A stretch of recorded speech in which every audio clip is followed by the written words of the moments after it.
जय हिंद। आज की इस क्लास में हम लोग प्रश्नावली 1.2 को हल करने वाले हैं। इनके एक एक सवालों को हल करेंगे। इससे जो पहले वाली वीडियो थी वो प्रश्नावली 1.1 की थी, जिसका लिंक हम डिस्क्रिप्शन में दे देंगे, जाकर जरूर देखिएगा। चलिए स्टार्ट करते हैं प्रश्नावली 1.1 के एक एक सवाल को। पहला सवाल दिया है, तो इस प्रश्नावली का पहला सवाल दिया है कि निम्नलिखित संख्याओं के अभाज्य गुणनखंडों के गुणनफल के रूप में व्यक्त कीजिए।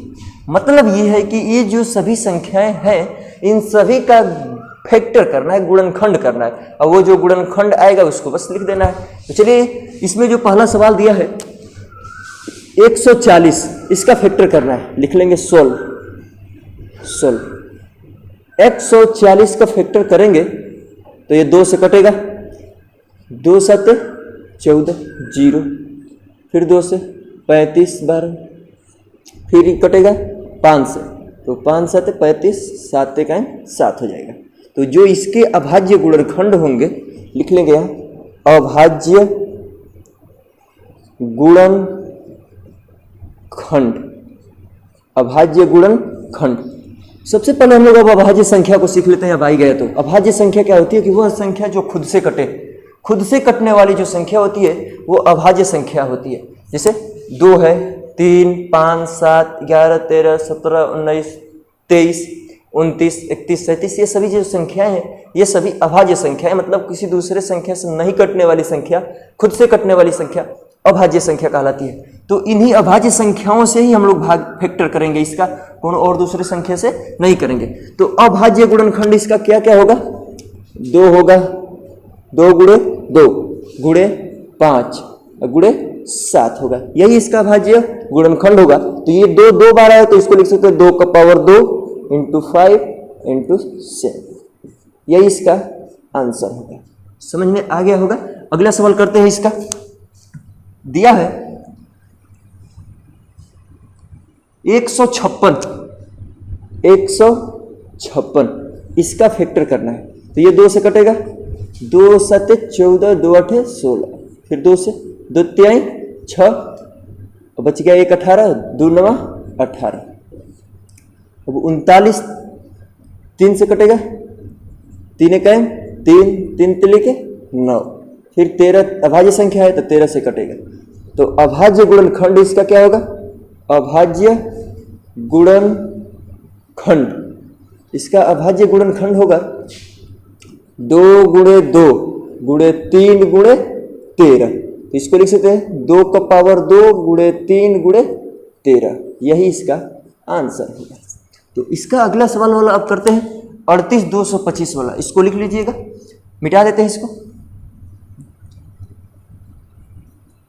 दिया है 38 25, 38 25, इसका फैक्टर करना है। तो इन सभी को जोड़ेंगे, 8 2 10 10 3 13 13 5 18। मतलब ये 3 से कटेगा, 2 से इसलिए नहीं कटेगा क्योंकि इसका इकाई अंक 2 से नहीं कट रहा है, मतलब 2 से नहीं कटेगा। 3 का नियम है कि सबको जोड़ दो, सबको जोड़ेंगे, अगर वो 3 से कट जाएगा तो संख्या 3 से कटेगी। तो ये सब 3 से कट जा रहे तो 3 से कटाइए, 3 1 3, फिर होगा 3 2 के 6, बच गया 2 22, 3 7 21, 1 बच गया, 3 5 15। अब ये किससे कटेगा, तो 7 3 10 5 15, 3 से फिर कटेगा, 3 चौके 12, फिर 3 2 के 6, 3 5 15। अब ये किससे कटेगा, 3 से नहीं कटेगा, 4 2 6 6 5 11, 3 से नहीं कटेगा तो 5 से कटाएंगे, 5 8 40, और को बच गया 2, 5 5 25, 5 8 40, 5 5 25, फिर 5 से 5 1 5, बचिए 3 35, 5 7 35। अब ये 17 से कटेगी। तो इसका अभाज्य गुणनखंड होगा, अभाज्य गुणनखंड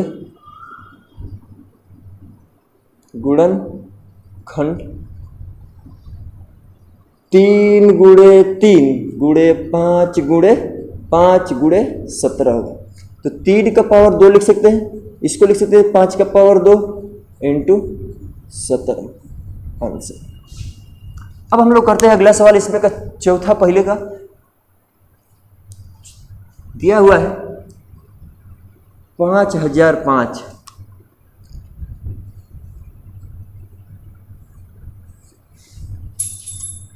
ये 2 से तो कटेगा नहीं, 3 से भी नहीं कटेगा, 5 से डायरेक्ट कटाते हैं। 5 एकाएम 5, डबल 0 फिर 5 एकाएम 5। अब ये किससे कटेगा? तो अब ये कटेगा 5 से कटेगा नहीं, तो 7 से कटाते हैं। 7 एकाएम 7, बच गया 3, 7 चौक 28 और 7 तिरिके 21, कट जाएगा 7 से। तो 7 एकाएम 7, बच गया 3, 30 हो गया, 7 चौके 28, 2 बचा 21, 7 तिरिके 21। अब ये किससे कटेगा? 11 से। 11 एकाएम 11, बच गया 3, 33, 11 तिया 33। अब ये जो 13 है, 13 ही से कटेगा, तो इसका अभाज्य फैक्टर क्या क्या होगा? 5 गुणे 7 गुणे 11 गुणे 13, आंसर।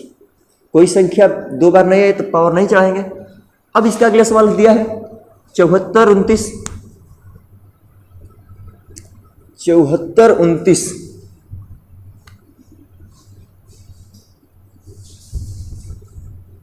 दो से कटेगा नहीं, है सबको जोड़ेंगे तो 3 से भी नहीं कटेगा, 5 से नहीं कटेगा, 7 से नहीं कटेगा, 11 से 66 नहीं कटेगा, 11 से सीधे 17 से कटाते हैं।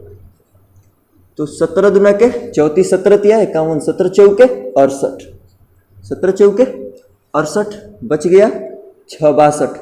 तो 17 चौके 68, 17 तिया 51, 17 तिया 51। अब कितना बच गया? भाग दे लेते हैं यहाँ 17 का इसमें। 74 29, 17 चौके 68, बच गया 6 2, 17 तिया 51, 1 1 और बच गया यहाँ 9। तो 17 5 85, 17 6 100, तो 17 7 100, 7 बार में कट जाएगा। अब ये किससे कटेगा? 19 से। 19 दूना के 38 और 19 तिया 57, 19 दूना के 38, बच गया 5, 57 19 तिया 57 और 23 जो है 23 से ही कटेगा। तो इसका अभाज्य फैक्टर होगा, अभाज्य गुणनखंड क्या होगा? 17 गुणे 19 गुणे 23। तो आप लोगों को ये जो पहला सवाल है वो समझ में आ गया होगा। अब हम लोग करते हैं दूसरा वाला सवाल। चलिए, इसका दूसरा जो सवाल दिया है वो दिया है कि HCF और LCM ज्ञात कीजिए। मतलब आगे कुछ लिखा था कि निम्नलिखित संख्याओं का मतलब जो नीचे लिखी गई संख्या था उनका HCF और LCM ज्ञात कीजिए तथा इनकी जांच कीजिए कि दो संख्याओं का गुणनफल LCM गुणे HCF या HCF गुणे LCM होता है। मतलब इन सभी का LCM ज्ञात करेंगे, इनका HCF ज्ञात करेंगे और प्रूफ करेंगे कि दोनों संख्याओं का जो गुणनफल है इनके HCF और LCM के गुणनफल के बराबर है। तो सबसे पहले हम लोग इनका LCM और HCF ज्ञात करते हैं। तो इसमें जो पहला सवाल दिया हुआ है 26 और 91, तो इनका LCM HCF और LCM ज्ञात करेंगे। ठीक, चलिए सोल्व करते हैं।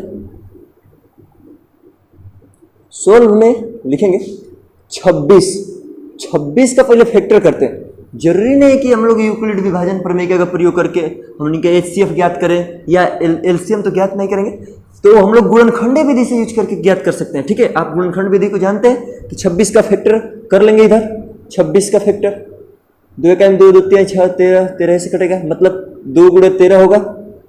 और 91 का फैक्टर होगा, करेंगे तो यहाँ 13 7 91 होगा, 7 13, तो इसको लिख सकते हैं 7 गुणे 13। ठीक है, इन दोनों का फैक्टर 26 का 2 गुणे 13, 91 का 7 गुणे 13। अब इनके HCF की बात करें तो HCF की बात करें तो जो दोनों में कॉमन होता है वही इसका HCF होता है। और LCM की बात करें तो LCM का मतलब जो कॉमन होता है उसको भी लिखते हैं, तो जो कॉमन हुआ उसको लिख लिए, जो बच जाते हैं उनको भी लिख लेते हैं। 2 गुणे 7, तो 7 दुना के 14, 14 का 13 में कर देंगे गुणा, 14 गुणे 13, 13 चौके 52 और 13 का 13, 13 5 18। तो इनका LCM जो होगा वो 182 होगा और HCF 13 होगा। HCF का मतलब जो दोनों में मिलेगा वही होगा, और LCM का मतलब जो मिलेगा उसको भी लिखेंगे या जो नहीं मिलेगा उसको भी लिखेंगे। तो LCM आ गया 182, HCF आ गया 13। अब हम लोग जांच करेंगे, जांच जांच क्या करना है कि दोनों संख्या, पहली संख्या गुणे दूसर की संख्या बराबर HCF इंटू LCM। अगर इसको हल किए, अगर दोनों बराबर आ गया तो मतलब सही है। तो पहली संख्या 26 दिया हुआ है, 26 गुणे दूसर की संख्या दिया हुआ है 91 बराबर HCF इसका निकला हुआ है 13 गुणे LCM निकला हुआ है 182। इन दोनों का गुणा कर लेते हैं। तो 91 में 26 में 91 का गुणा करते हैं तो यहाँ 26 हो जाएगा, 9 छक्के 54 होगा और 9 दूना 18, 18 5 23 होगा। तो 6 4 2 6 3 2 23 66। इन दोनों का गुणा किए तो ये है। अब 182 में 13 का गुणा कर लेते हैं और 13 दूना के 26 और 13 8 104, 104 और 2 106 हो जाएगा, हासिल हो जाएगा 10। 13 का 13, 13 10 13 10 23। ठीक है, तो इनका भी गुणा किए तो कितना आ गया 2366। अब इनको मिटा देते हैं। तो ये जांच भी हो गया कि दोनों जो है पहली संख्या और दूसरी की संख्या का जो गुणनफल है उनके HCF और LCM के गुणनफल के क्या होता है, बराबर होता है। तो ये भी प्रूफ कर लिए हम लोग, LCM और HCF भी ज्ञात के लिए कर लिए। तो ऐसे ही इसका दूसरा का सवाल भी करेंगे।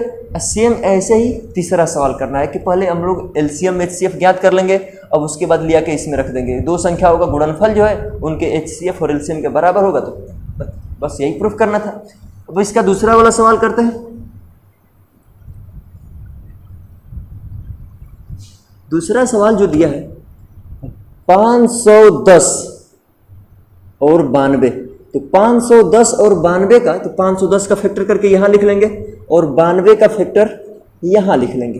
510 का इधर फैक्टर करते हैं, 2 से 2 दूना के 4 बच गया 1, 2 पचे 10 और 2 पचे 10।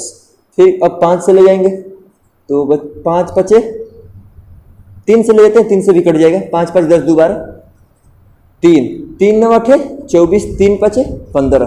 5 से ले चलते हैं, 5 कायम 5 5 7 35 17 17 से कटेगा। तो इसका फैक्टर होगा 2 गुणे 3 गुणे 5 गुणे 17। 92 को ले चलते हैं, इसका फैक्टर 2 से 2 8 2 चौके 8 2 छक्के 12 2 दूना के 4 2 3 6 और 23 अभाज्य संख्या। तो इसको लिख सकते हैं 2 गुणे 2 गुणे 23। ठीक, अब बात करें HCF की। HCF, तो HCF जो दोनों में कॉमन होता है वही उसका HCF होता है।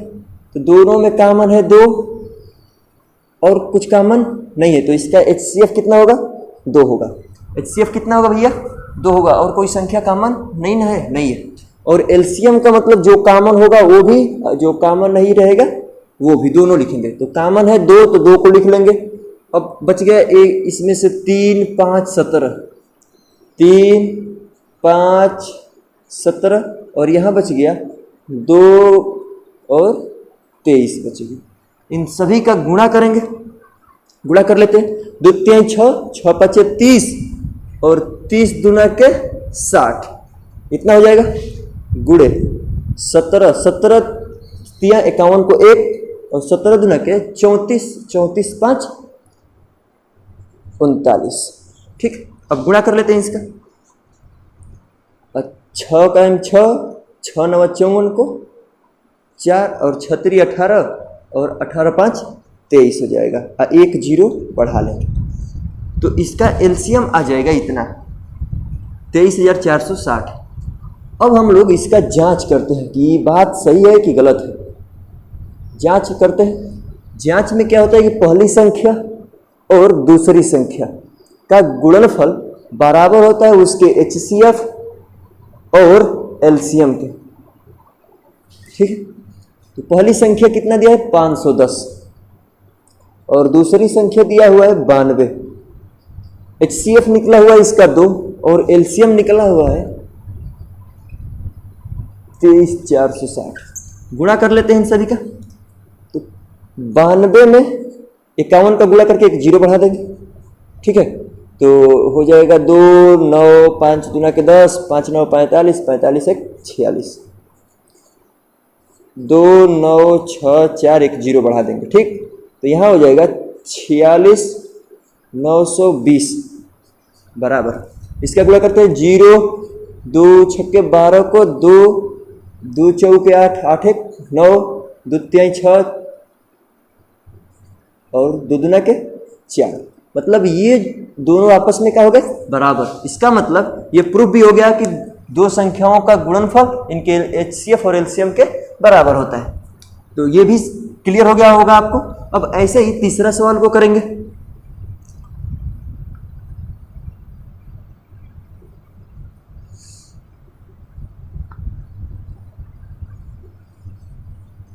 चलिए, तीसरा सवाल दिया हुआ है 336 और 54। 336 का फैक्टर करेंगे और 54 का फैक्टर करेंगे, दोनों का फैक्टर कर लेते हैं। तो 336 का फैक्टर करेंगे 2 से, 2 एकाइन 2, 2 छक्के 12, 2 अठे 16, फिर 2 अठे 16, 2 चौके 8, 2 चौके 8, 2 दूना के 4, 2 दूना के 4, 2 एकाइन 2, 3 साते 21, 7 एकाइन 7। तो लिख सकते हैं 2 गुणे 2 गुणे 2 गुणे 2, 1 2 3 4, 4 बार हो गया, गुणे 3 गुणे 7। 54 का फैक्टर करते हैं। 54 का फैक्टर होगा 2 से, 2 दूना के 4, 2 7 14, 3 9 27, 3 3 के 9 और 3 एकाइन 3। तो इसका फैक्टर होगा 2 गुणे 3 गुणे 3 गुणे 3, ठीक है। 2 3 6, 3 18, 18 3 54। अब एचसीएफ ज्ञात करते हैं। एचसीएफ के लिए जो कॉमन होता है वही लिखेंगे। तो इन दोनों में क्या कॉमन है, एक 2 कॉमन है और यहाँ से एक 3 कॉमन है, ठीक। तो एचसीएफ का होगा 2 गुणे 3 होगा, तो इसका एचसीएफ आ जाएगा 6। एचसीएफ का आ जाएगा 6। एलसीएम की बात करें, एलसीएम की बात करें तो एलसीएम होगा जो मिलेगा वो भी, जो नहीं मिलेगा वो भी। तो जो मिल रहा है 2 मिल रहा है यहाँ पे और यहाँ पे एक 3 मिल रहा है, और नहीं मिल रहा है इसमें 2 गुणे 2 गुणे 2 और एक 7 नहीं मिल रहा है, और नीचे से 3 गुणे 3 नहीं मिल रहा है। इन सभी का गुणा कर देंगे। 2 तिहाई 6, 6 दूना के 12, 12 दूना 24, 24 दूना के होगा 48 48, और 3 तिली के 9, 9 7 63। इनका गुणा कर देंगे। 3 अठे 24 और 3 चौके 12, 12 2 14, 6 अठे 48 को 8 और 6 चौके 24 और 24 4 28 जोड़ लेंगे। 4 8 4 12 को 2, 8 1 9, 9 9 9 1 10 3। तो इसका एलसीएम होगा जो 30 24 होगा, ठीक है। कहीं गुणा में गड़बड़ी तो नहीं ना हुआ है, नहीं हुआ होगा। चलिए अब आगे बढ़ते हैं। अब जब पहली संख्या और दूसरी संख्या का गुणनफल ज्ञात करेंगे तो उस समय पता चलेगा कि यहाँ कोई गड़बड़ी हुआ है। तो जांच करेंगे। जांच में पहली संख्या गुणे दूसरी संख्या बराबर एचसीएफ इंटू एलसीएम। तो पहली संख्या दिया हुआ है 336 गुणे 54 बराबर एचसीएफ इसका है 6 और एलसीएम है 30 24। गुणा करते हैं इसका 336 में 54 का, 4 छक्के 24, 4 3 12 2 14, 4 3 12 12 1 13 और 5 छक्के 30, 5 3 15, 15 3 18 को 8 1 और 5 3 15, 15 1 16, 4 4 8 3 11 को 1 6 1 7 7 7 1 8, यहाँ 18 144, ठीक। अब इसका गुणा करेंगे तो यही आना चाहिए। 6 चौके 24, 6 दूना के 12, 12 2 14 और 6 0 0 तो 14 मतलब 1 हो जाएगा, 6 3 18। तो वो दोनों का है। प्रूफ हो गया यह भी कि मतलब पहली संख्या गुणनफल दूसरी की संख्या के साथ एचसीएफ और एलसीएम के क्या होता है बराबर होता है। तो आई होप कि आपको दूसरे का सवाल भी समझ में आ गया होगा। अब करते हैं हम लोग इसका तीसरा सवाल। दिया हुआ है कि अभाज्य गुणनखंड विधि द्वारा निम्नलिखित पूर्णांकों के HCF एलसीएम ज्ञात कीजिए। इनका एलसीएम और HCF ज्ञात कीजिए फैक्टर विधि से। आप पिछली कक्षा में पढ़े हैं, बहुत ही नॉर्मल चीज है। उसी जैसे दूसरका वाला सवाल था, ऐसे फैक्टर कर करके HCF ज्ञात करते रहे थे, एलसीएम ज्ञात कर रहे थे। आप इसको चाहें तो आप खुद कर सकते हैं, ठीक है। देख लीजिए, फिर भी करना हमारा काम है। सोल्व 12, 15 और 21 दिया हुआ है ना, तो इनको ऐसे लिखते हैं। 12 का फैक्टर इधर लिख लेंगे, 15 का फैक्टर और 21 का। तो 12 4 3 12 मतलब 2 गुणे 2 गुणे 3। आप ऐसे कर लीजिएगा फैक्टर। इसका फैक्टर होगा 2 3 3 गुणे 5, ठीक है। और इसका होगा 3 गुणे 7। क्लियर है। अब इसका HCF का होगा HCF। HCF के लिए जो कॉमन होता है वही, तो सब में कॉमन है 3। सब में कॉमन क्या है भैया? 3। तो इसका HCF क्या हो जाएगा? 3 हो जाएगा। LCM की बात करें, LCM क्या होगा इसका?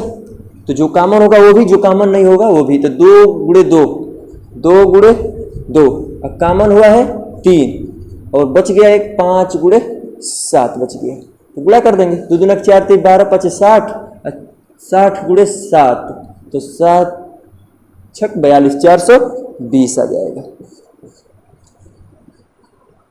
ऐसे इसको दूसरका वाला सवाल को करते हैं। इसे दिया हुआ है 17 23 29। इसका करते हैं फैक्टर। तो 17 का फैक्टर होगा, 17 का फैक्टर खुद 17 है, तो 1 गुणे 17 लिख सकते हैं, में कोनो दिक्कत नहीं है, ठीक है। 17 अभाज्य संख्या तो इसका यही होगा। 23 भी अभाज्य संख्या, तो इसका 1 गुणे 23 लिख सकते हैं। इसको लिख सकते हैं 1 गुणे 29। 1 भी नहीं भी लिख सकते, कोनो दिक्कत नहीं है उसमें। HCF की बात करें तो सब में कॉमन क्या भैया? 1 है। 1 कॉमन है, तो इसका HCF क्या होगा? 1। कह सकते हैं कि सभी अभाज्य संख्याओं का फैक्टर, सभी अभाज्य संख्याओं का जो HCF होता है वो कितना होता है? 1 होता है। क्लियर है। और LCM कितना होगा? तो इन सभी का गुणा करा देंगे। 17 गुणे 23 गुणे 29। 1 का गुणा कराएंगे, कुछ नहीं। अब इन सभी का गुणा करेंगे, तो करिए गुणा 17 का 23 में। तो 17 तिया 51 को 1 हासिल 5 और 17 दूना के 34 34 5 39 गुणे 29। अब तो इसका इधर खंड फिर कर लेंगे गुणा। 9 1 9 99 81 को 1 और 29 27 और 27 8 35 27 8 35 2 1 2 2 9 18 2 3 6 6 1 7 9 3 8 5 13 को 3 7 3 10 10 1 11। तो इसका LCM हो जाएगा 11,339 और इसका HCF कितना होगा? 1 होगा। अब इस सवाल को तीसरा वाला को करते हैं। तो जगह की थोड़ा सा प्रॉब्लम है, तो इसको मिटा देते हैं।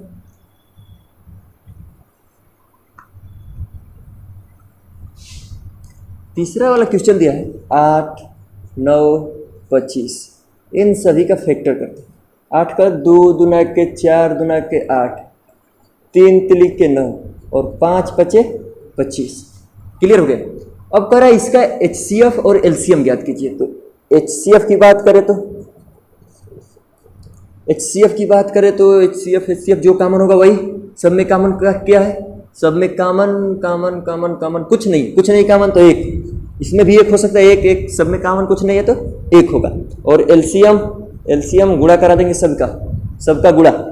2 गुणे 2 गुणे 2 फिर 3 गुणे 3 गुणे 3 और 5 गुणे 5 मतलब कुछ कॉमन नहीं है, तो 1 HCF और सबका आपस में गुणा करा देंगे तो निकल जाएगा LCM। मतलब कुछ कॉमन है नहीं है, मतलब सबका आपस में गुणा कराना है। 2 दूना के 4 दूना के 8 3 के 24 24 तिया होगा 72 और 5 पचे 25। तो 72 गुणे लिख सकते हैं 25। 5 दूना के 10 और 5 7 35 1 36 2 दूना के 4 और 2 7 14 0 6 4 10 4 3 7 1 8 1800 होगा इसका LCM। क्लियर। तो तीसरा सवाल भी आप अच्छी तरह से समझ गए होंगे। अब हम लोग करते हैं इसमें का 4 नंबर सवाल। सवाल दिया हुआ है कि HCF 306 और 657 का जो HCF है वो 9 है, दिया है एलसीएम 306 और 657 का ज्ञात कीजिए। मतलब कि इसी संख्या का HCF 9 है तो इस संख्या का एलसीएम ज्ञात कीजिए। तो इससे पहले वाला जो दूसरा सवाल था उसमें हम लोग पढ़े थे, दूसरा सवाल था, हाँ दूसरा ही क्वेश्चन था कि पहली संख्या गुणे दूसर की संख्या बराबर एलसीएम गुणे HCF होता है। तो उसी का यूज करेंगे हम लोग, लिखेंगे यहाँ पे सोल्व। हम लोग जानते हैं कि पहली संख्या गुणे दूसरी संख्या बराबर एलसीएम या HCF कौन लिख देंगे, HCF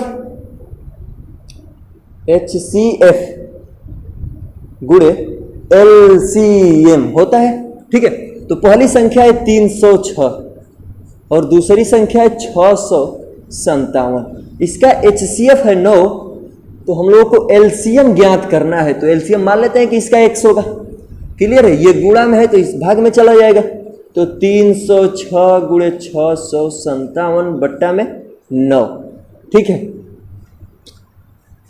कटा देंगे इसको 9 से, 9 3 27, बच गया 3, 9 चौके 36। अब गुणा करा देंगे इसका, यहाँ कराएंगे गुणा 657 में 34 का, 4 7 28 को 8 हासिल 2, 4 5 20, 20 2 22 और 4 6 24, 24 24 2 26, 3 7 21 और 3 5 15, 15 15 2 17 और 3 6 18, 18 1 19, 8 3 7 6 13 को 3 9 2 11, 11 1 12 और यहाँ हो जाएगा 2।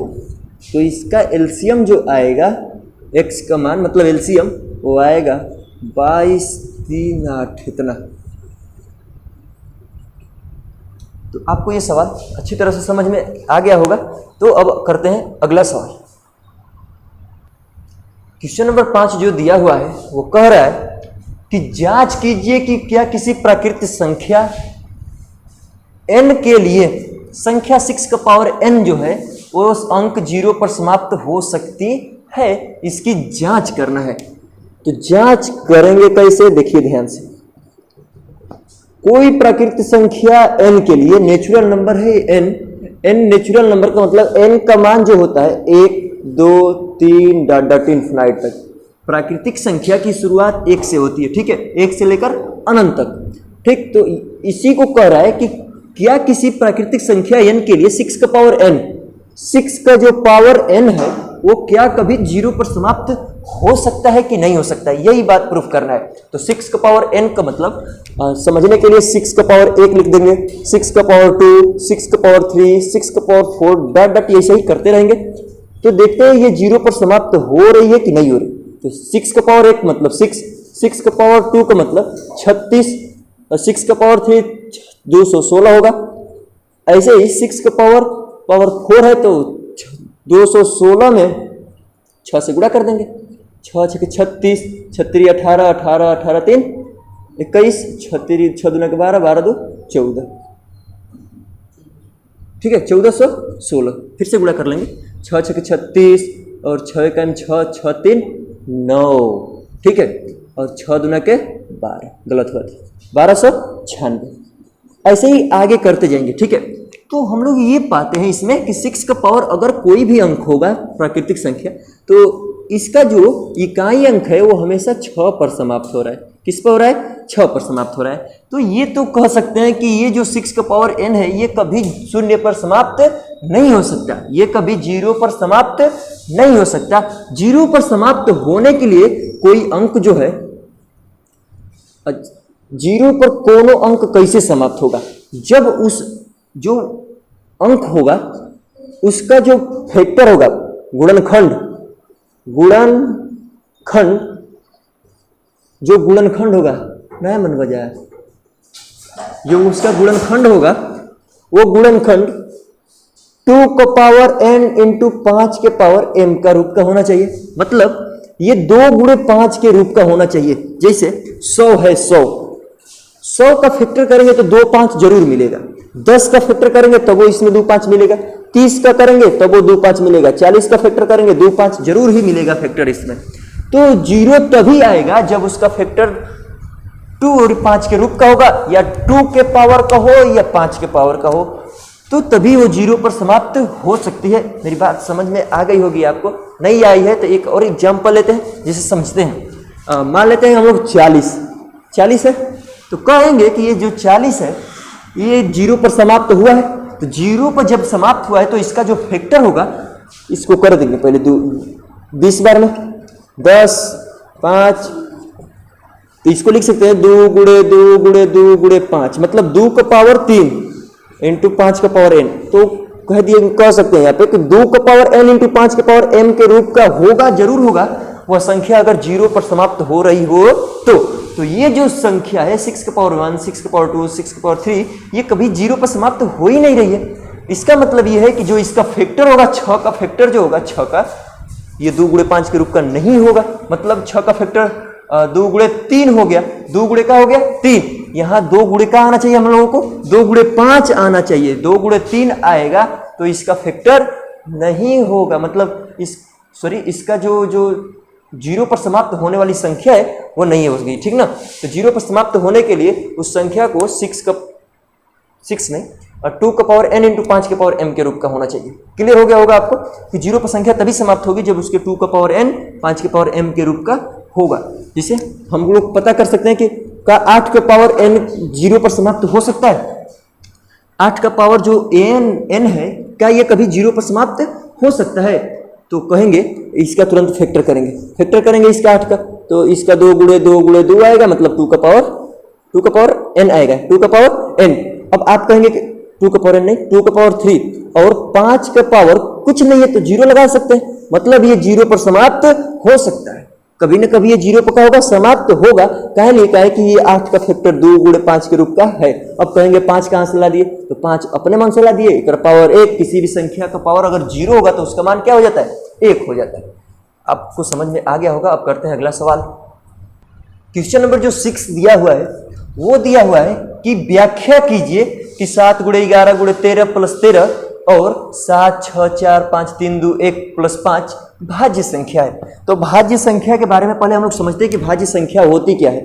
भाज्य संख्या का मतलब वे संख्याएं जिनका फैक्टर 2 या 2 से अधिक हो जाए, जिनका गुणनखंड 2 हो या 2 से अधिक, वो क्या कहलाती है, भाज्य संख्या कहलाती है। कौन संख्या कहलाती है, भाज्य संख्या। मतलब अधिक से अधिक ओकरा का फैक्टर होना चाहिए, कम से कम 3 फैक्टर होना चाहिए। कम से कम कितना फैक्टर होना चाहिए, 3 गो गुणनखंड होना चाहिए। जिससे बात करें हम लोग 6 की, 6 कौन सी संख्या है, भाज्य संख्या है कि नहीं है, तो इसका फैक्टर कर लेंगे।